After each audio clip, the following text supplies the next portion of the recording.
આયોજન ખરેખર અનબિલીવેબલ સાહેબ, અવિશ્વસનીય. વિશ્વાસ નથી થતો ખરેખર કે આપણા અંતરિયાળ ગામડામાં, આપણે ગામડું કહેવાય બરાબર, જીતગઢ, આટલી સરસ સ્કૂલ છે અને આટલું સારું આયોજન હશે મેં ખરેખર વિચાર્યું નહોતું. બહુ સરસ આયોજન સાહેબ, ખૂબ ખૂબ અભિનંદન તમને.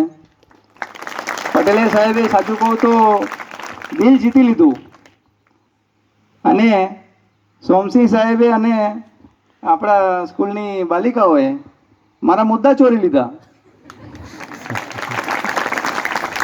જે મુદ્દાઓ પર મારે બોલવું હતું સાહેબ બી બોલી ગયા, અને અહીંયાની બાલિકાઓએ પણ વૃક્ષારોપણ અને વ્યસન બાબતે સારું એવું વક્તવ્ય આપ્યું છે. એટલે બે વસ્તુ થઈ, ચોરી થઈ ગઈ અને દિલ પણ જીતી લીધું સાહેબે. ખૂબ જ ગર્વની બાબત છે કે આપણી વચ્ચે આજે કટારા સાહેબ, સોમસિંહ કટારા સાહેબ જેવા વડીલ અનુભવી, અને આ પટેલિયા સાહેબ તમારા માટે ખરેખર આ એરિયાના અંદર આશીર્વાદરૂપ છે. એમના સાનિધ્યમાં તમારે ઘણું આગળ વધવાનું છે. સાહેબે જે હમણાં વાત કરી વ્યસનની, વ્યસન બે પ્રકારના.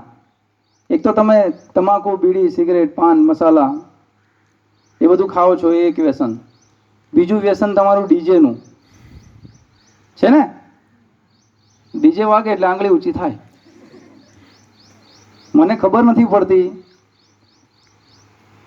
બીજી એક નવી વાત સાંભળી હતી મેં, ડીજે ટકરાવે એમ કે, હે ડીજે ટકરાવે. મને એમ લાગ્યું કે આ ડીજેની ગાડીઓ સામે આમ એક્સિડન્ટ કરતા હશે એમ. પછી મેં જાણ્યું, પૂછ્યું, આ